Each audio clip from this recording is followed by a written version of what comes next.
see I have friends in the room. Hello, friends. Wow, I am so inspired. I don't know about you. I want to thank Dr. Juana Bordas and the amazing Latinas Next to Lead panelists. Again, it's just so inspiring.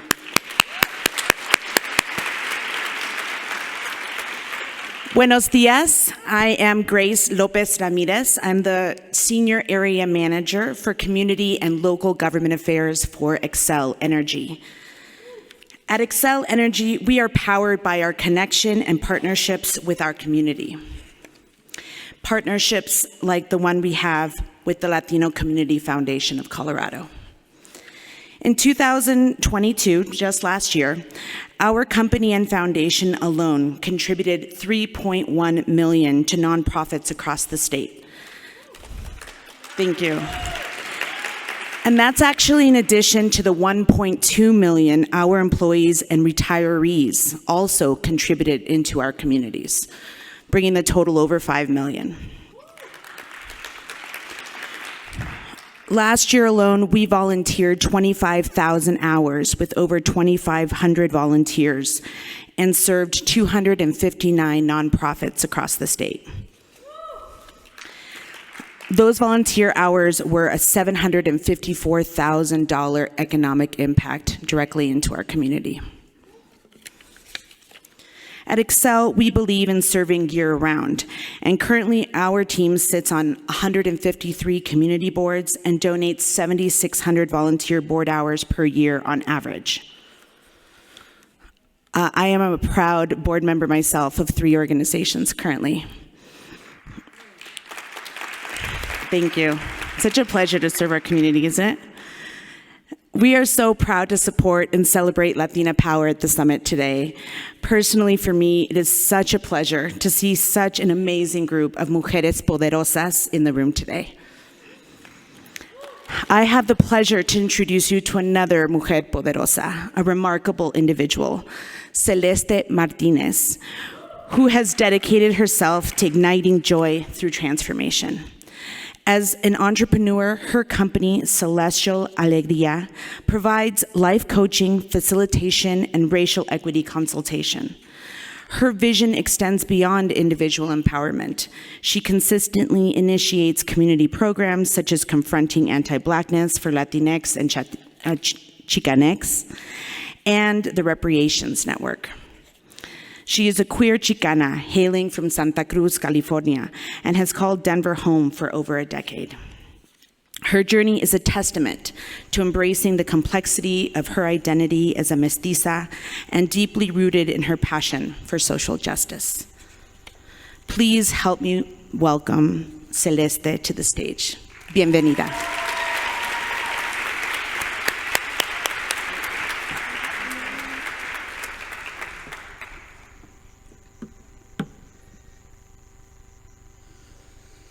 Yo vengo de la frontera soy, en medio de todo me quedo. Escúchame, escúchame bien, yo soy de la tierra. I live in the space that is in between Frida Kahlo's eyebrows, in between the hands of La Virgencita, along la frontera drawn and built to divide my people, mi gente. Yes, I will speak in Spanglish and Tex-Mex, in rhythm and melody, syncopations and culminations of syllables that form words, which are symbols. A wise old woman once told me that. My life has been listening to the wisdom of women, women who embody the rebirth and the fall. We hold the mystery of death and life. Black is the mother color, brown is la tierra, the earth held in the hands of my ancestors, held in my hands with my grandfather, soft and dusty. I am from this land, I am from this land, I am from this land. My name is Celesté Martinez. I am the daughter of Diana and Ricardo Martinez, granddaughter of Juan and Noela Sarmiento, and granddaughter of Susana and Elizar Martinez. I am a daughter of the Southwest, born in Santa Cruz, California, raised in San Antonio, Texas, and now calling Denver, Colorado home for the past 12 years. I am a queer Chicana. I identify as Chicana because I embrace the complexity of being mestiza, both indigenous of Cherokee and Nahuatl lineages, as well as being of Spanish descent, and being politically active here in our Colorado comunidad. I am the owner of Celesté Alegría, where I work with individuals and organizations to ignite joy through transformation. Through Celesté Alegría, I offer a myriad of services, including life coaching, facilitation, and racial equity consulting. I'm very grateful to be here today and invited by the Latino Community Foundation of Colorado to share with you all about being a Chicana leader here in our community. When I began to prepare for this talk, I thought about where my leadership journey began. I asked myself, when did I first start to see myself as a leader? Throughout my childhood and teenage years, I was constantly encouraged to participate in leadership roles, from student government to heading clubs. But I never really thought about myself as a leader. In the fall of 2012, during my sophomore year of college at Regis University, I took a Chicana and social activist class with Dr. Lisa Garza. And during this class is when I really began to consider the importance of being a leader. It was learning about Emma Tenayuca that really caught my attention.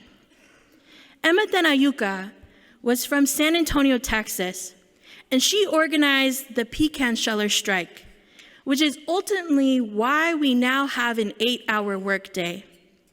I remember Dr. Garza playing an audio clip of Emma giving a speech.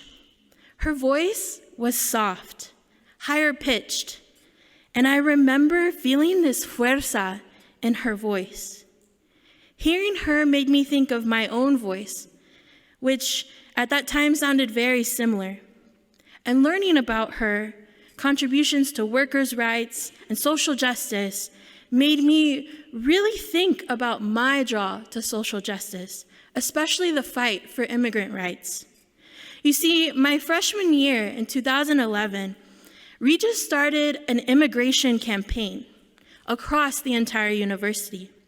Literally, a month into my first semester of my freshman year, I attended this documentary screening of a film called Papers that interviewed dreamers who were fighting for the DREAM Act and a pathway to citizenship back in 2009 and 2010.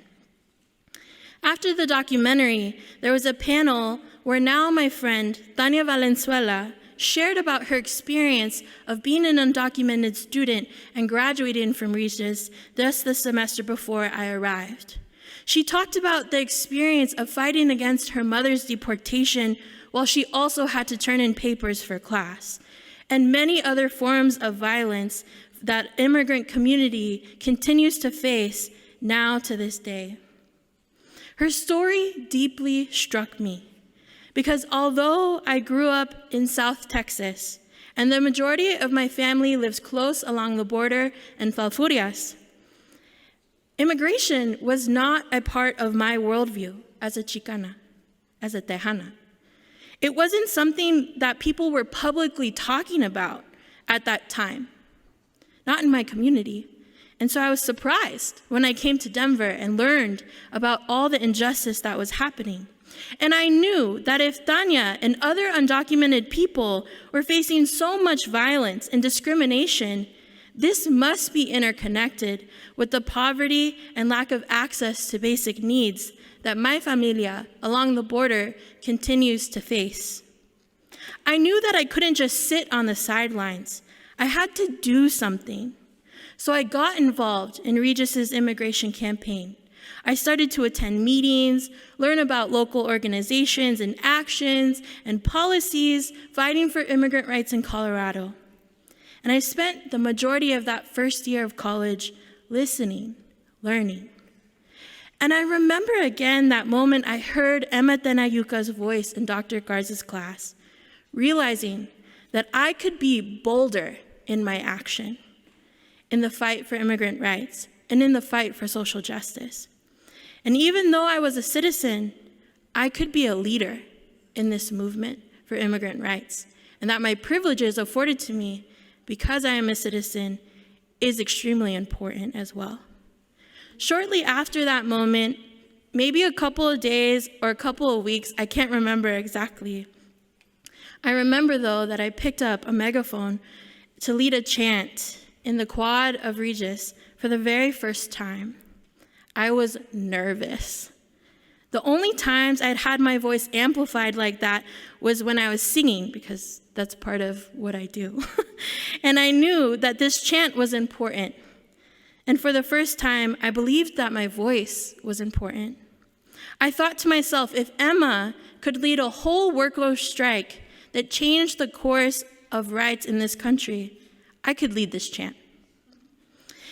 In these RU immigration meetings, I became more engaged. I wasn't just there to listen and learn anymore. I wanted to know how we were going to take action. I began to connect with more local organizations.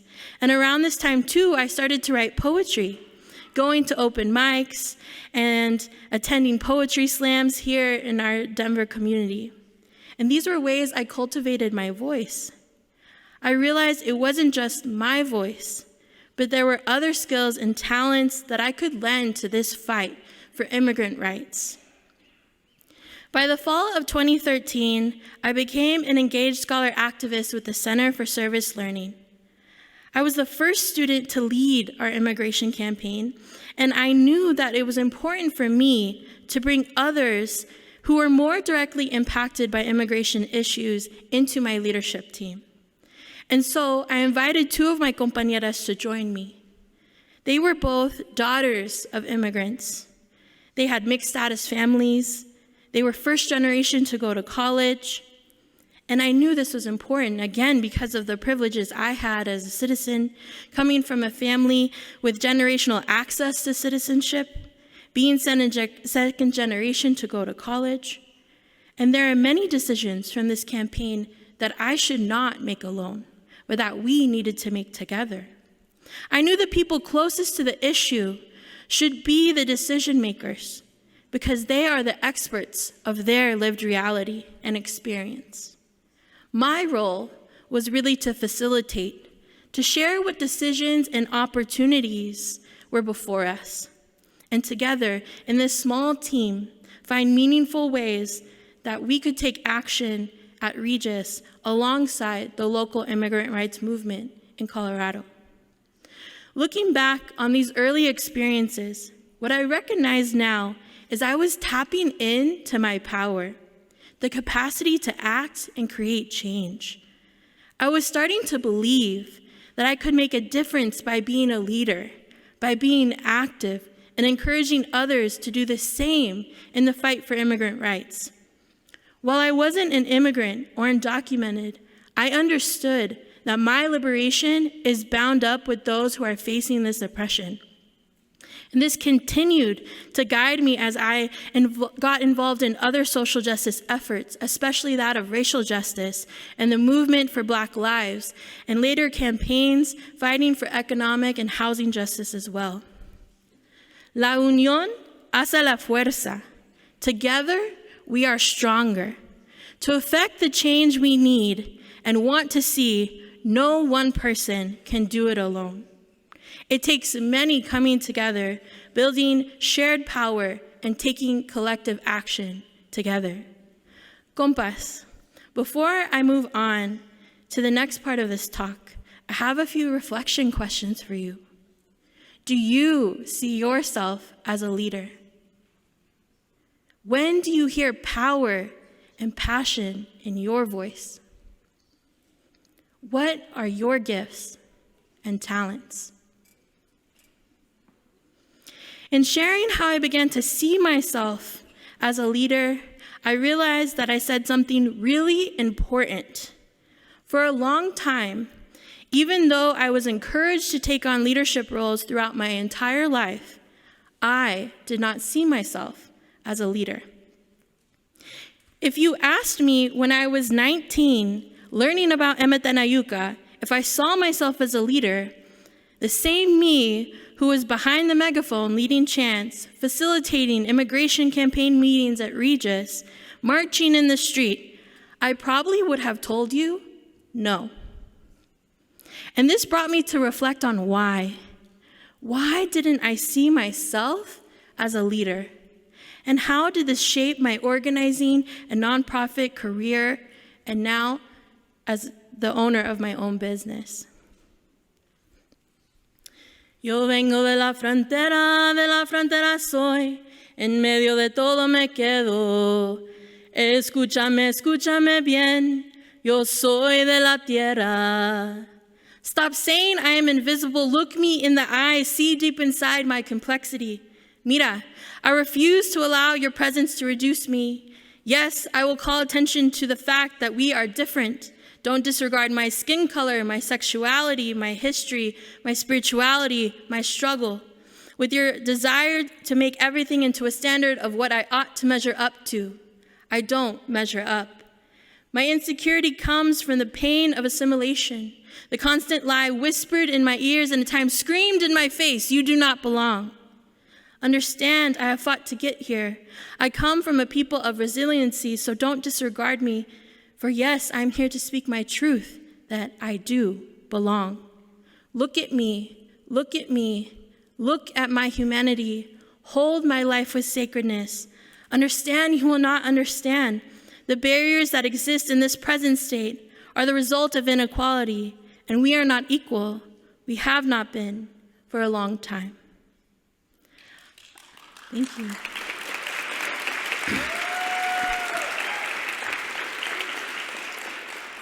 A huge factor as to why I would have said no at 19, I was not a leader, was because of all the ways oppression was bombarding my life and how much I was internalizing it.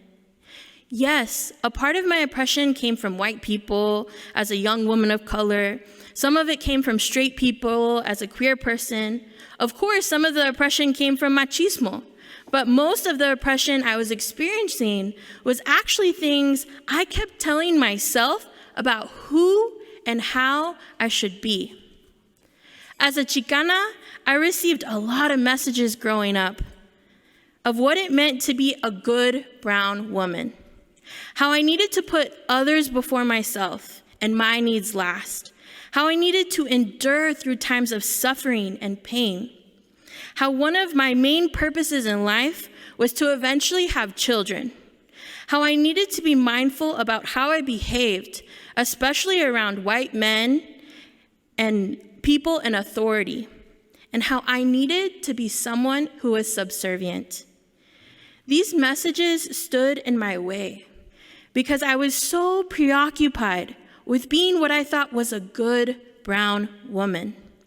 As a young organizer, I was giving all I had to my work and leaving little to nothing for myself. I found myself toggling between standing in my power and shrinking, raising my voice against injusticias para la comunidad and being silent towards the repression I felt within myself. What is so incredible about community organizing is that part of building collective power to create effective change invites people to really consider their relationship with themselves. The first revolution is internal. Healing happens in community. And as I looked within myself, I began to understand that what I needed to stand in my power and embody more consistent leadership was that I needed to tap into my pain and I needed to heal. In the summer of 2018, I transitioned from being an on-the-ground organizer with Together Colorado to a nonprofit leader by becoming the organizing director with United for a New Economy, also known as UNE. I want to note this important transition in my career because around this time is when I really started to seek out greater support by working with a coach, who is now one of my really good friends, Sarah Silva. Instead of continuing to isolate myself and hold all of this pain that I was feeling inside, I knew I needed to reach out and ask for help. I was becoming aware of how I was unconsciously making choices where I would repress parts of myself, because this helped me to survive many spaces and environments before. How I would hide often my queerness, my story, my pain of not measuring up to standards again of what I thought it was to be a good brown woman. And all of this was really a defense mechanism to protect myself from this world that is so filled with injustice and oppression and other challenging things. And at this moment in my life, I was outgrowing this mentality and realizing as I became conscious to these choices, I could actually lead my life differently. I needed to do so for my well-being. I had to change my environment and try on new practices of being and embodying my whole self more consistently, especially my queerness. During my time at United for a New Economy in 2019, I had the privilege of being a fellow with Transformative Leadership for Change, which is a fellowship program for Black, Indigenous, and people of color who are social justice and nonprofit leaders in our state. In this space, I found myself tapping in even deeper to these messages of what I thought it meant to be a good brown woman, because gender continued to emerge as a prominent theme in our cohort. I began to really understand how so many of the messages I was telling myself about being a good brown woman were from my own internalized machismo and homophobia, along with colorism and racismo, and that all of these systems stem from colonization, and that the wounds of colonization are actually something I hold and carry within myself as a Chicana. Because as a Chicana, I am the descendant of those who were colonized and the colonizer. You see, my inner colonizer voice was so loud that I thought I had to be either or. But the truth is, I am both and. I am la mezcla de los dos culturas. I'm here now because my indigenous ancestors who survived genocide, enslavement, disease, war, suicide, and I'm also a part of those who were the conquistadores who caused this pain and enslavement and formed these violent and oppressive systems that we still are stuck in. My queerness is actually something not in conflict with my femininity. In fact, it allows me to be open to what femininity is, as well as masculinity, and find the balance to where and this is where I find that my power lies. It is in the middle. It's the in-between. During our fellowship, we were encouraged to create an affirmation to empower us throughout the year we spent together. Mine originally started as I choose what I give. I chose this affirmation because I felt like so many times I did not really consider what I was giving away. I defaulted to giving to everyone else and then putting myself for last. And you see, this selflessness, this martyrdom, this subservient mindset actually was destructive to my collective power building, as well as destructive to my relationship with myself. Because this good brown woman mindset was encouraging me to neglect the wellness of my own body, mind, spirit, and heart. Working with this affirmation empowered me to see how claiming my boundaries was important so I would not show up so depleted all the time. And I want to be very clear that this is not like I claimed these words and then poof, my life changed. This affirmation of I choose what I give actually invited me to try on a new practice where I started to examine my life. What am I giving to? Who am I giving to? Why am I giving so much to others and neglecting to give anything back to myself? I was digging deeper into this mindset, and that day by day, I was able to notice when it stood in the way and allowed me to then make different choices very slowly, so I could more consistently stand in my power, trust in my skills as a leader, and see myself as who I am, a chingona.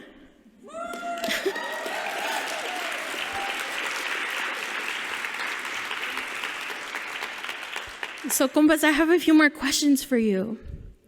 What beliefs stand in your way from stepping into the fullness of your power? Who are your sources of inspiration, support, and encouragement in your life? Yo vengo de la frontera soy, en medio de todo me quedo. Escúchame, escúchame bien, yo vivo en el espacio entre los dos lados. To be Chicana for me means I come from the borderlands, the imaginary lines drawn on maps and fences that extend through deserts and mountains and oceans. I understand that this might scare you, but stop. Hold the complexity of it all. Let yourself be uncomfortable, because I live there too. I exist in between. This brings me to where I am today and how I became my own Jefa. Thank you. Towards the end of my fellowship with Transformative Leadership for Change, I was reflecting on how much I had changed in 2019. My affirmation transformed from I choose what I give to I choose what brings me life and joy. And this small shift in words changed my orientation of how I was approaching my life. I started to ask, does this bring me life? Does this bring me joy? And by asking myself these questions and taking time to reflect, I had to think about where I was in my career. I loved organizing. I loved training new organizers. But what really brought me joy about it was coaching. I realized coaching people to tap into their own potential and to see themselves was the type of transformation that really set my heart on fire. And this was a source of joy that actually sustained me throughout my organizing career, and how I was filling up my cup all those years where self-neglect was my default. My new mindset of embracing what brings me life and joy told me I didn't have to settle. I didn't have to wait for a few drops of joy sprinkled in my cup here and there. I could actually make what brings me life and joy more central to my life. When I first had this realization, I was terrified. My main question was, how? I found myself then surrounded by more women of color and gender nonconforming people of color who were full-time coaches, facilitators, and seeing them planted a seed in my mind that perhaps this might be the next step in my career. But to be honest, my fear in that moment outweighed my curiosity about this potential, so I set aside this idea for about 9 months. In early 2020, United for a New Economy's new executive director was finally joining our team, and it was a long journey until she joined, And I felt like I finally had enough space to reflect on how my current work brings me life and joy. The challenge was, though, while this internal revolution was happening within me, my exterior life was not as changed as drastically and not caught up with me. And as a nonprofit leader, especially serving as the interim director for United for a New Economy, I was shouldering so much during that time of my organization's leadership transition. And by the beginning of 2020, I was feeling burnt out, like crispy. But what ultimately pushed me to quit my last nonprofit job was hearing from one of my closest friends, Annalisa, tell me that she felt like my light was dimming. I knew this isn't who I wanted to be in the world, and so I quit. My last day was in early March of 2020, shortly before COVID-19 ramped up here in the States and took the rest of that time. I took that time to rest and heal. I like to refer to this time as my personal sabbatical, and I'm so grateful for all those 3 months that I had to really focus on myself, and want to recognize how grateful I am for the resources I had access to sustain myself during that time, which I know was so collectively challenging for all of us, as it still is. And so around May of 2020, I found this seedling of becoming a coach returning to me.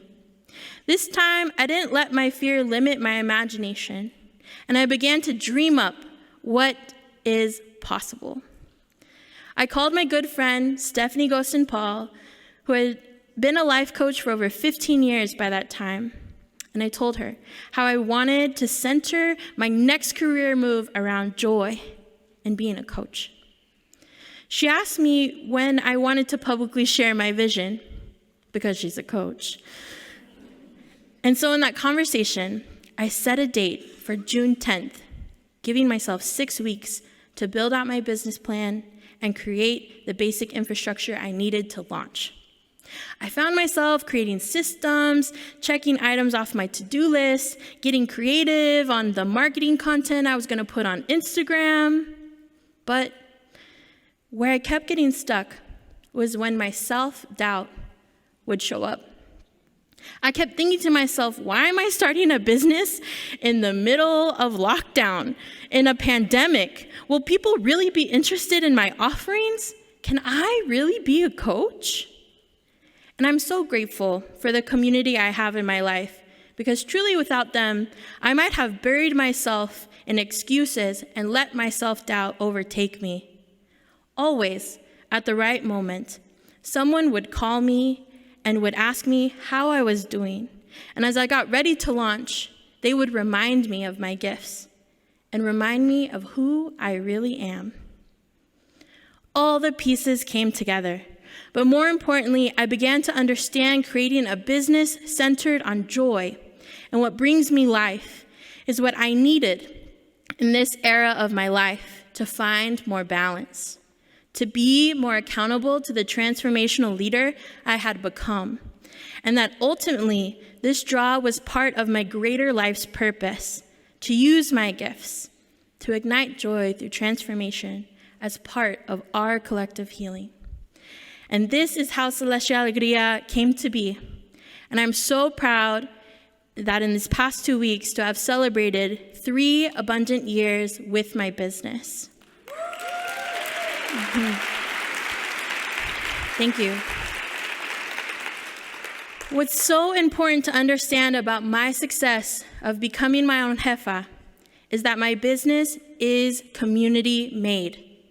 This may sound strange since I'm the sole employee of my business, but truly all my successes of the past 3 years have come from the abundant relationships I built as an organizer and continue to foster to this day. This is why at the heart of my business are community programs like Confronting Anti-Blackness for Latinx and Chicana Comunidad and the Reparations Network for Black Community, because healing happens in community and healing allows us to tap more deeply into our joy. As a life coach, facilitator, racial equity consultant, and now independent scholar, I am finding that there are many opportunities to lend my talentos to our movement. The spaciousness and empowerment I feel in my decisions is what I needed to continue to lead a more empowered life as a Chicana leader and see how much my impact now has widened and deepened as I've come into greater alignment with myself, my values, my purpose, and gifts.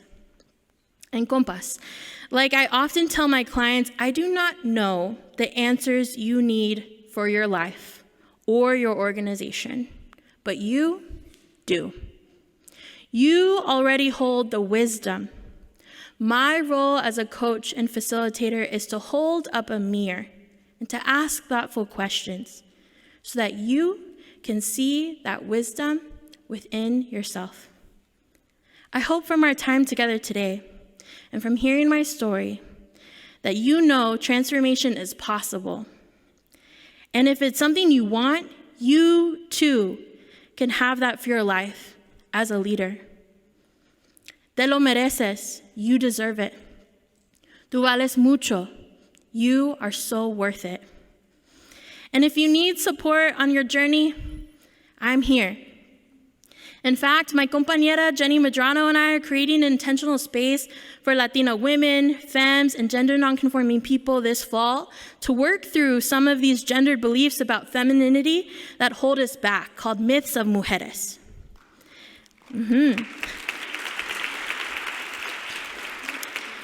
And I invite you to connect with me if you want to learn more about that opportunity by sending me an email or even just coming to say hi throughout the rest of today. Thank you so much again to the Latino Community Foundation of Colorado for inviting me here. Thank you to all of you for taking the time to listen to my story.